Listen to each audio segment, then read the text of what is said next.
Jadi kalau ada kebocoran kepada misalnya ada ijazah atau ini nggak palsu, harusnya bukan penelitinya yang kemudian dikriminalisasi, tapi harusnya sistemnya yang kemudian dikoreksi agar jangan sampai kasus orang berijazah palsu semacam ini bisa menjadi kepala negara.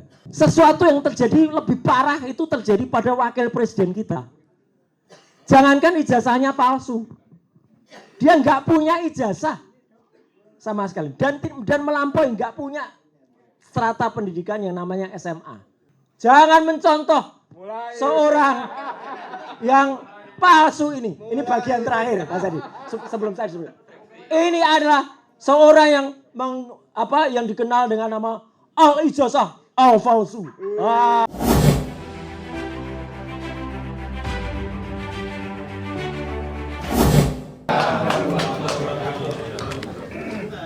Bapak-bapak dan ibu-ibu yang saya hormati, terutama untuk penyelenggara acara ini, FPPI dan FPP TNI, saya benar-benar merasa tersanjung, ya, dan berterima kasih atas undangannya untuk bisa menyampaikan sesuatu di acara ini.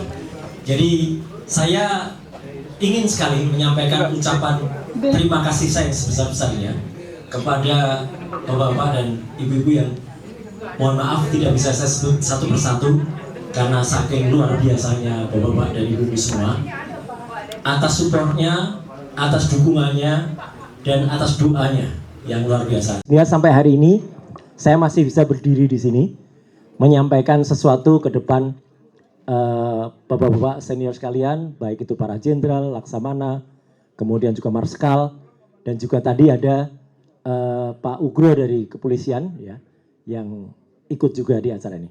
Hari ini, bapak-bapak dan ibu-ibu sekalian, alhamdulillah sudah 414 hari saya dilaporkan oleh Raja Palsu Solo itu. Ya. Sudah 414 hari Raja Jawa palsu itu. Memang palsu, orang sok ngaku-ngaku tapi kelakuannya nggak mutu. Dan alhamdulillahnya, Bapak dan Ibu-ibu, di sini ada juga penasihat-penasihat hukum saya, ada Mas Kosinudin, ada juga Mas Refli, ada juga penasihat saya yang luar biasa Pak Dwi, kemudian juga teman-teman saya, rekan seperjuangan saya Pak Rizal, ya, ada juga ikut di sini dan teman-teman yang lain.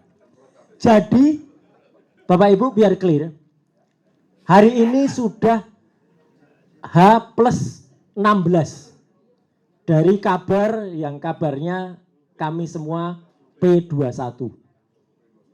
P21 itu batasnya hanya 14 hari. Jadi kalau hari ini 16 hari, berarti P21-nya boncos. Artinya boncos tidak boleh lagi dilakukan. Dan itu berarti apresiasi kita untuk kejaksaan yang kemungkinan kejaksaan bingung. Ini maksudnya coklat ini mau apa gitu loh. Perkaranya nggak jelas kok mau diteruskan. Nah, jadi kalau kemarin sempat kita dengar ada yang mau namanya surprise gitu ya ini. Ternyata surprise-nya nggak ada, jadinya door prize hari ini. Ya. Nah, door prize karena tidak jadi maju. Ya. Nah, padahal persoalannya sebenarnya sangat sederhana.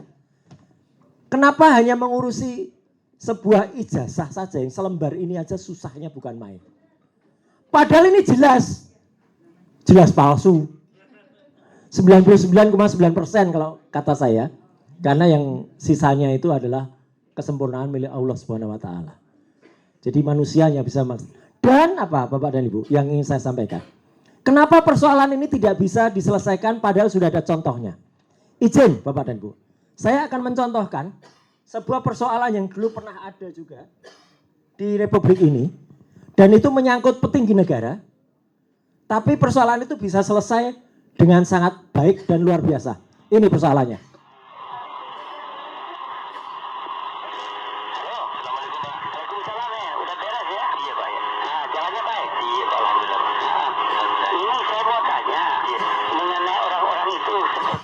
Saya tidak perlu putarkan panjang, karena panjang. Ini adalah kriteria ketika di tahun 1999 ada rekaman suara beredar. Waktu itu rekaman suara Presiden Habibie dan Jaksa Agung Andi Galim.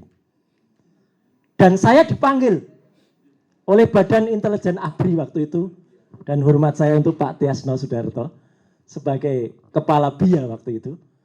Anak buah Pak Tiasno dan ada Pak Tiasno juga waktu itu menyelesaikan kasus ini dengan elit, dengan elegan. Diteliti, kemudian disimpulkan itu benar, dan Pak Andi Galim beberapa saat kemudian mengakui Pak Tiasno kalau itu rekamannya. Dan apa? Negara melakukan pemberesan, melakukan penyempurnaan sistem telekomunikasi yang ada di istana. Itu caranya.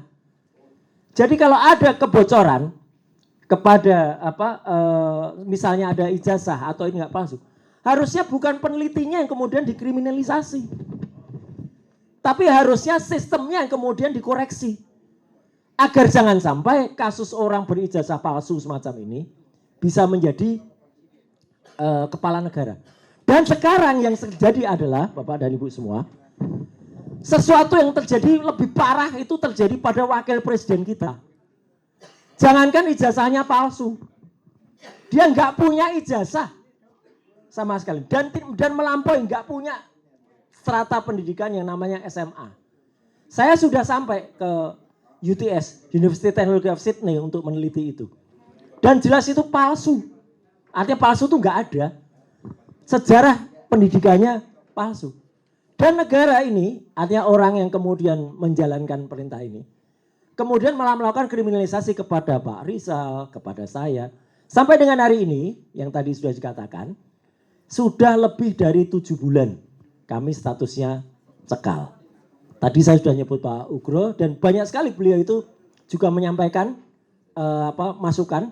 Kalau dulu makanya saya hormat Pak Tiasno, Bapak dulu menyelesaikan kasus ini dengan baik sekali. Saya dipanggil ke Pejaten waktu itu, kemudian oleh ahli-ahli dari BIA, diteliti. Saya menggunakan audio spectrum analyzer, dianalisis betul. Kemudian kita komparasi.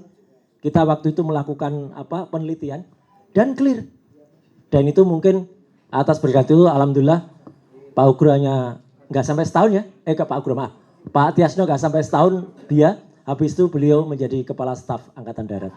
Ya, luar biasa. Jadi itu kalau memang orang lurus ya seperti ini. Ini luar biasa. Jadi jangan takut.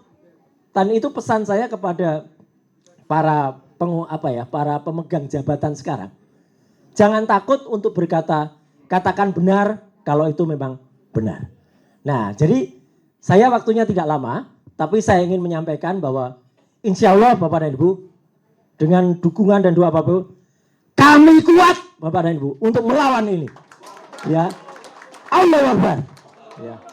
Dan insya Allah, ya, kami akan terus berjuang dan kami akan terus menegakkan, dan kami tidak akan melakukan sesuatu yang sangat hina, sehina-hinanya, seperti yang dilakukan oleh seseorang yang kemarin dengan bangganya malah menerbitkan buku pesanan. Ini buku pesanan, buku kok harus ditandatangani oleh yang pesan. Ini sangat memalukan bagi seorang peneliti. Seorang peneliti ini sama memalukannya dengan peneliti Indonesia yang kemarin di forum internasional ketahuan kalau dia plagiat. Sayangnya dari Jogja juga itu. Ketahuan ya. Ya di forum internasional. Sama. Dia menulis buku budaya pesan. Dan tidak ada sejarah di dunia itu. Orang meneliti yang tadinya mengatakan 11.000 triliun % palsu, sekarang mengatakan ijazahnya asli. Enggak ada orang dengan pikiran bisa dirotasi, kemudian bisa putar otaknya seperti itu tuh keterlaluan sekali nih si orang ini. Jadi apa ya Bapak dan Ibu? Saya kemarin juga sudah tunjukkan. Yang harus kita lakukan Bapak dan Ibu, kalau ketemu buku ini apa? Robek-robek saja Bapak dan Ibu. Karena ini memalukan. Karena ini memalukan dan sangat tidak. Wah itu. Dan ini Bapak dan Ibu, Kalau dalam cerita pewayangan, Bapak dan Ibu, Keren, Masya Allah. Bumi goncang ganjing. Alkisah. Dulu pernah ada dan sekarang masih hidup yang namanya Petruk. Petruk saja Pak, nggak ada garing. Nggak apa-apa. Oh ya, maaf Pak. Terima kasih Pak Edi, ini bagus banget nih. Sama soalnya kita jadi korban juga dulu oleh Petro ini. Kita dulu masuk kalau beliau gara-gara jin buang anak. Kalau saya gara-gara stupa bergambar Jokowi. Iya kan? Kita alumni semua Pak, alumni pesantren. Petro ini saking jahatnya, dia sekarang sudah berubah jadi buto yang segala. Wah, di balik Petro ini ada buto. Dan seorang peneliti yang kemudian sudah balik arah itu adalah Sengkuni. Wah, jadi ini kalau dalam cerita pewayangan itu namanya Sengkuni, kemudian bekerja sama dengan Petruk. Nah, jadi Bapak dan Ibu, sebenarnya kita memang harus belajar sejarah. Tadi sejarah Kubilai Khan bagus sekali, sejarah perjuangan bagus sekali, dan memang pemuda itu juga tidak bisa dilepaskan dari sejarah Republik ini. Makanya Bapak dan Ibu, saya juga tadi wawancara oleh TV apa tadi namanya, ya, saya ingin agar pemuda, contohlah bapak-bapak kalian ini, ibu-ibu kalian ini yang saya mengatakan ini adalah purnawirawan garis lurus. Ya, contohlah mereka. Ini pesan saya untuk generasi muda dan kalian jangan mencontoh seorang yang palsu ini. Ini bagian terakhir, Mas Adi. Sebelum saya sebelum. Ini adalah seorang yang dikenal dengan nama al-ijazah al-falsu. Sekian, terima kasih. Wassalamualaikum warahmatullahi wabarakatuh. Terima kasih Pak Adi.